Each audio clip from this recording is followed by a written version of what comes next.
Hey guys, and welcome back to another video.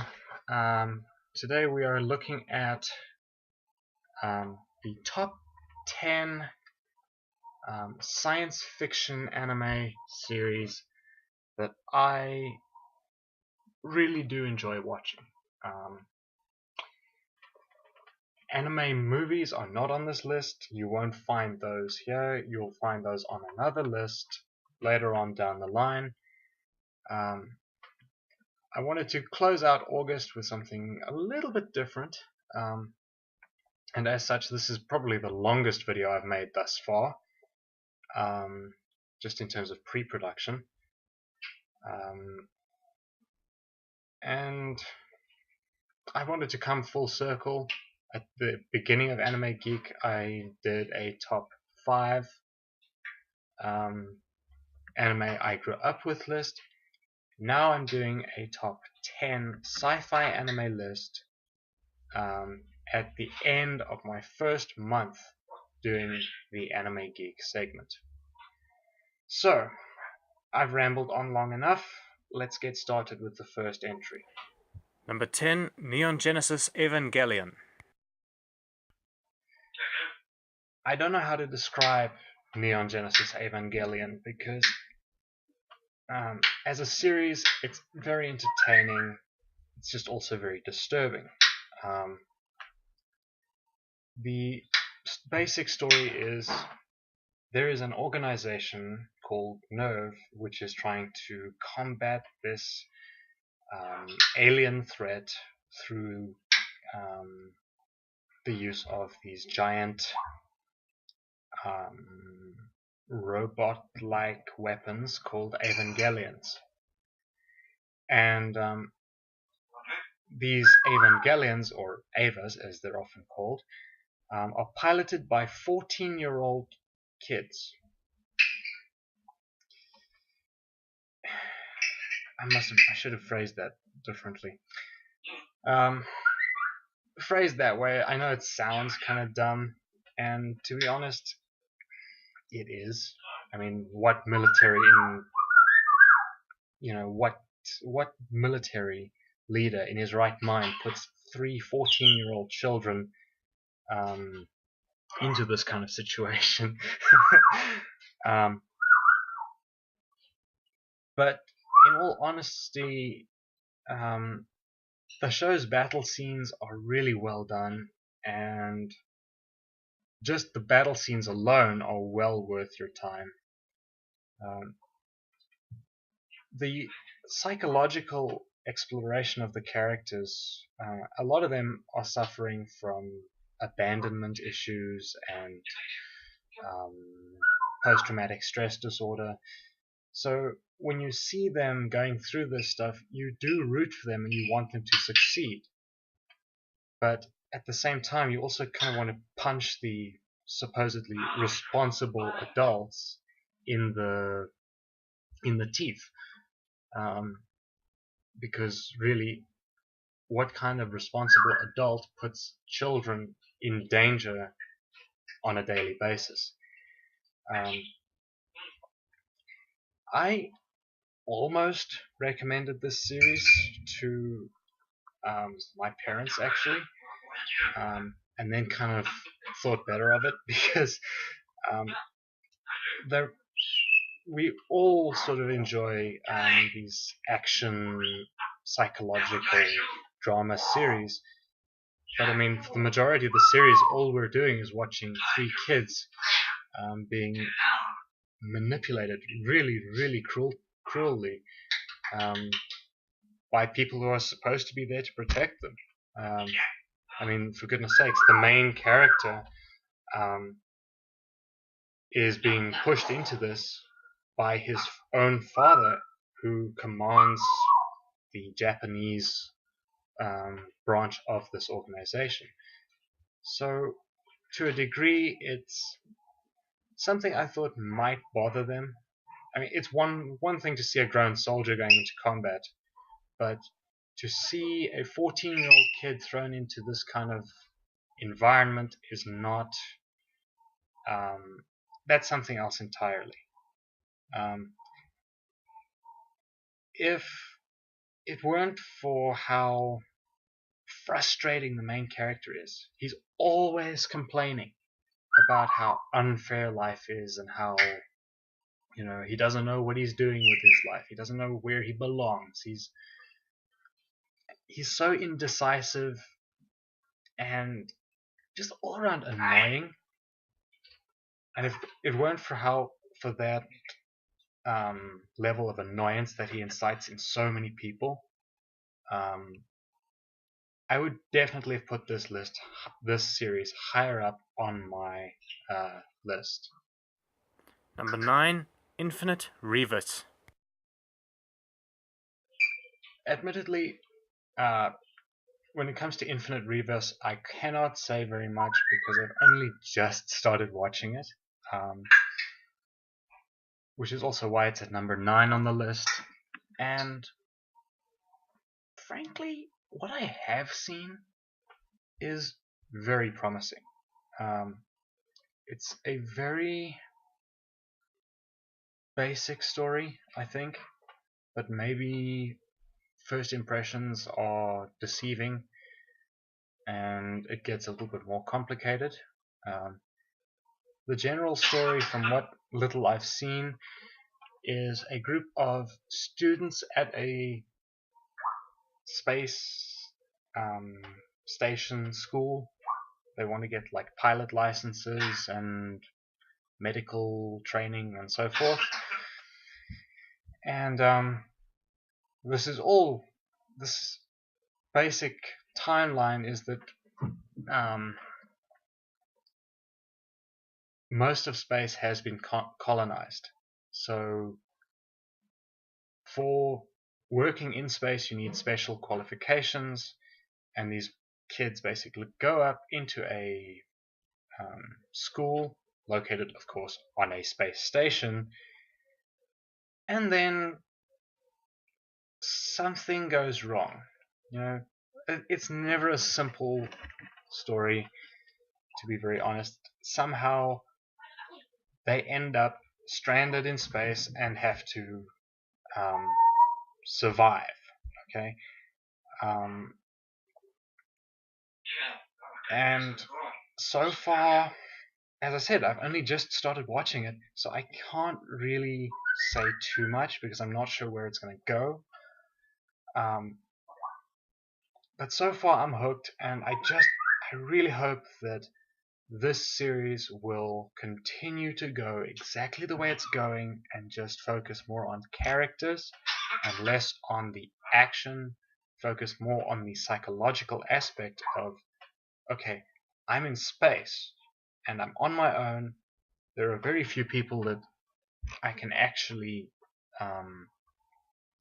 trust or work with or get along with or whatever. So yeah, my number 9 entry, and that's just fine with me.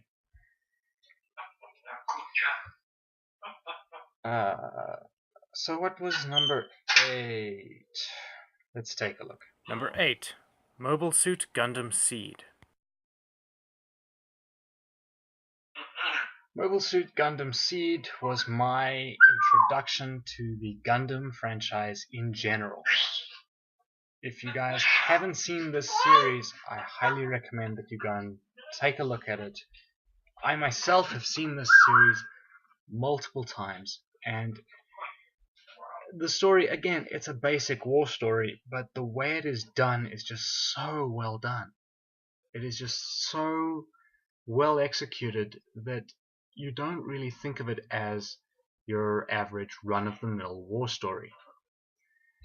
The story for this particular entry in the franchise follows a war between the naturals, the people who were born on Earth and are not genetically altered in any way, and their space-dwelling neighbors, the coordinators, who have been genetically altered, usually at birth. And so these two factions are kind of at war with one another after a calamity destroyed one of the coordinator colonies. And in an attack, this ordinary kid finds an experimental Earth Forces weapon, and he climbs into it and ends up making all kinds of changes, and as such he then ends up piloting this thing permanently as a soldier throughout the series. I liked this series because not only is the animation beautiful and the music is brilliant, but the main character himself doesn't complain.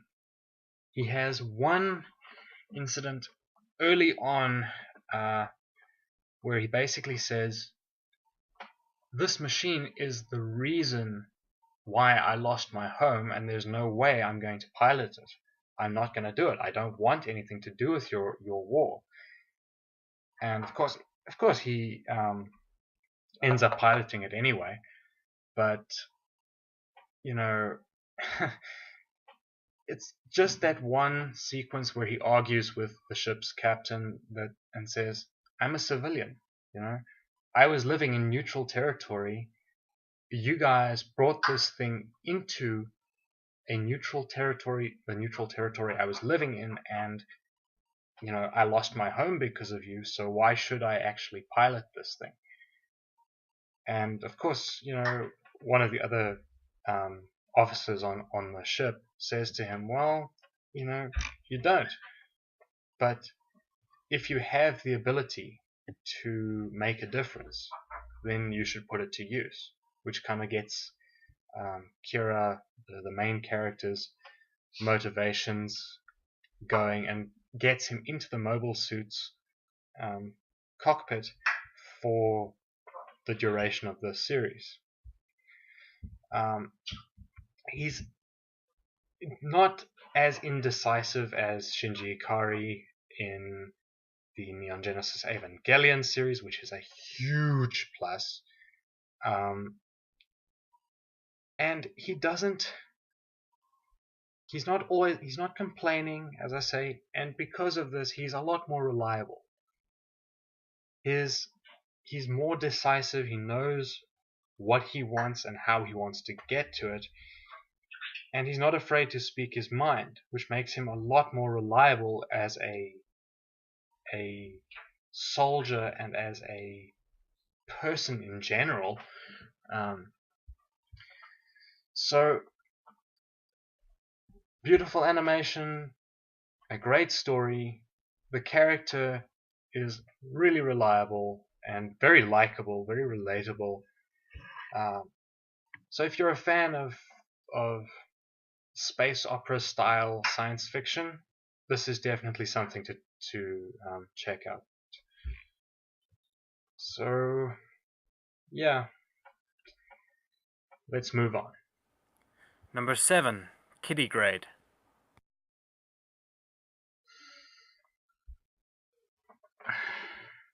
There are a lot of space series on this list. Kitty Grade is one of the few series that I've seen where the side characters don't actually drive me up the wall.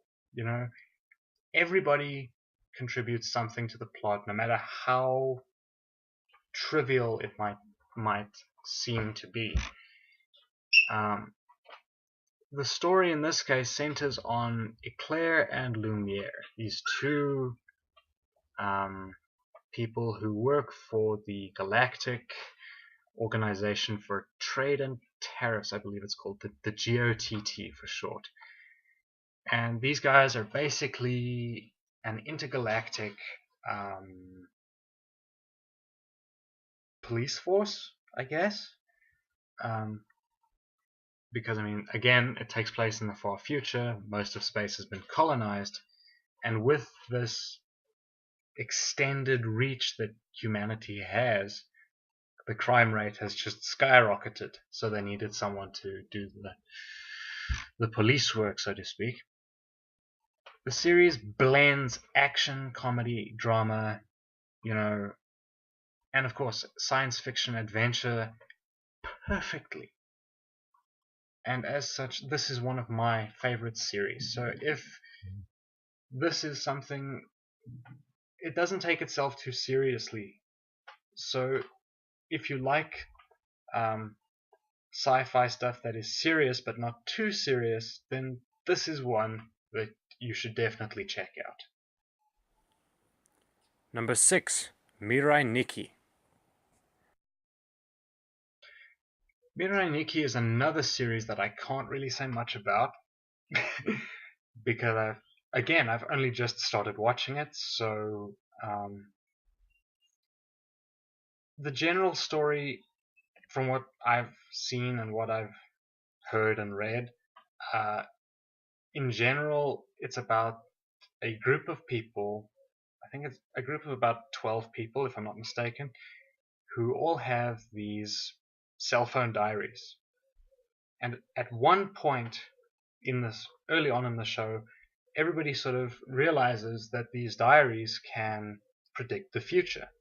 Because everybody's different, every diary is different. So no two diaries predict the future the exact same way. And they end up in this really twisted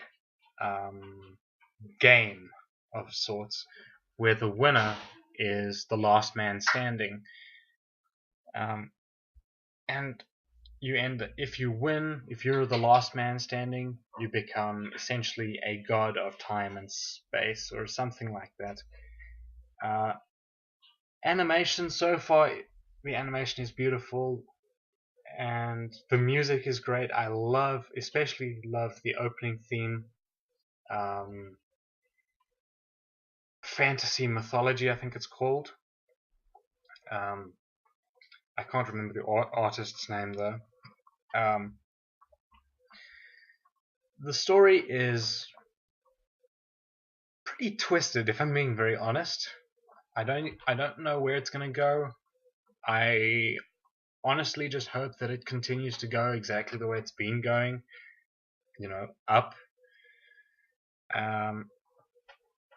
And again, that it focuses more on characters and less on the action, so to speak. Because that, I think, is what really drives any series, is the characters and not so much the action. Number 5. Mobile Suit Gundam 0083 Stardust Memory. The second Gundam entry to hit this list, the second Gundam series on this list, and it's at number 5. Wow.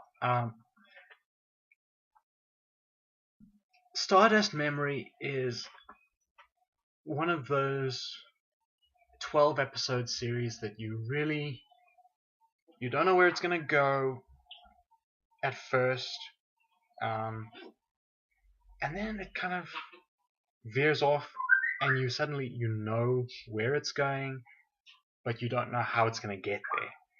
And it follows an all-military cast. There are no civilians getting involved in combat like in Gundam Seed or in the original Gundam series, or War in the Pocket, or Zeta, or any of those. This is an entirely military cast. Basically, it's a team of Earth Federation soldiers who end up, Earth Federation mobile suit pilots who end up fighting against the enemy from the first series, the Principality of Zeon, has reformed, but there's a unit out there in the military that doesn't agree with or doesn't side with the new government, and they are sort of licking their wounds, if you will, because they lost the last war with the Federation soldiers. And I quite like this series specifically because of the almost all military cast. Most of the civilians were side characters who didn't really get involved with the military aspect, which meant that the storyline was a lot more concise. It wasn't drawn out. It wasn't, pointless. And again, every character contributes something to the plot. The series, considering it's only 12 episodes in length, this series has some brilliant plot development and character development. So, and if you add in the fact that music and animation weren't too shabby at the time, this entry definitely deserves its number 5 spot on this list. Number 4, Sword Art Online. This is a series that has undoubtedly left the anime community divided all the way back since its release in 2012. And personally, I love this series, and we'll definitely be doing a review on the series at some point. I mean, seriously, Sword Art Online. Okay, the story isn't perfect. There are problems with it, I will admit. It definitely felt rushed to me. That was pretty much one of my only complaints. But I mean, seriously, the story about a group of people who are trapped in a virtual reality MMORPG, where if they die in the game, they die in real life. It's an interesting premise that is definitely well worth checking out. Okay, and if you don't like the series, you don't like the series. It's entirely subjective, I personally loved it, and I'm gonna stick with it. Number 3, Knights of Sidonia. For our number 3 entry on this top 10 list, we go back to space. Earth has been rendered uninhabitable due to an alien invasion by these things called the Gorna, and humanity is kind of on its last legs. It's living on this massive I'm not actually sure what it is. It's like an asteroid called the Sidonia, and these pilots piloting very much Evangelion-like suits or weapons have to fight these aliens. That's literally the plot. Pilots fighting aliens to protect their home. Okay? The series is beautiful. Everything from animation to the characters to the music, it's all perfectly done, in my opinion. And the combined use of traditional cell animation, so actual drawings, with CGI animation is so impressive. And this series is definitely worth your time. So, if you get the chance to check it out, check it out. I'm going to start watching the second season of this show now, pretty soon. And yeah, my number 3, and I'm getting lost now, so I'm going to move on to my next entry. Number 2, Space Battleship Yamato.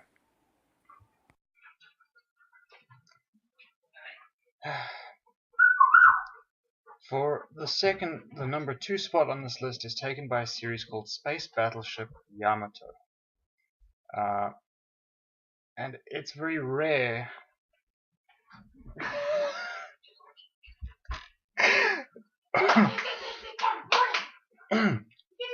Excuse me. Well, it's very rare to know what's going to happen right from the first episode, and in this case, yeah, it's pretty much exactly like that. The story follows the crew of the space battleship Yamato, and don't ask me how they did this. They actually adapted an actual World War II battleship into a space-faring vehicle. I don't know how. It's just sort of mentioned that they're doing it. Because apparently Earth has been in a battle of attrition, or a war of attrition, with this planet Gamulus, which has left the planet a dried out husk, I guess would be a good word to use, and it's an irradiated mess. So now the Earth only has a certain amount of time before, humanity is wiped out due to radiation and sickness. And personally, I prefer this version to the reboot version. The reboot was titled 2199, and I did watch part of it, but it wasn't as good to me, in my opinion. So, characters, story, and music, there is a certain amount of disbelief that you have, or a suspension of disbelief that you need, but other than that, it's okay. And now it is time for our number 1 pick. So let's get to that. Number 1, Ghost in the Shell Standalone Complex. And our number 1 pick is Ghost in the Shell Standalone Complex. I've been a fan of this franchise since I saw the 1995 film a few years ago, and so this was a pretty obvious choice for me, because the series combines elements of a techno thriller with a police procedural and a comedy, among other things. And this combination makes every episode, and in fact the whole series, well worth the watch. It takes a while to get going, especially if you're not really familiar with the series, with the franchise. But then again, you don't have to go and watch the theatrical films to understand what it is that's happening. So the basic premise of the series is that, if you're familiar with this franchise, Section 9 is investigating this odd occurrence, the Laughing Man incident, and they end up stepping into a literal and metaphorical crosshairs in terms of there are certain people implicated, and these people happen to be very powerful. That's all I can tell you, because if you haven't seen the series, to say anything more would spoil it. So I will say that if you haven't seen this and you decide, okay, well, I'll give it a shot, you're not going to regret it. It's definitely worth checking out if you haven't already, because this is definitely well worth your time. You lied. If it was a good movie, they wouldn't have had it on the cinema screens. A new commentator. Oh boy. Anyways, as always, you guys can leave questions and suggestions in the comment section below, and you can follow me on Twitter at AnimeCrazyNut. And yeah, I'll see you next month, where I'll be covering the Studio Ghibli movies, among other things. Take care, guys. And rate 5 if you like the bird. You heard her.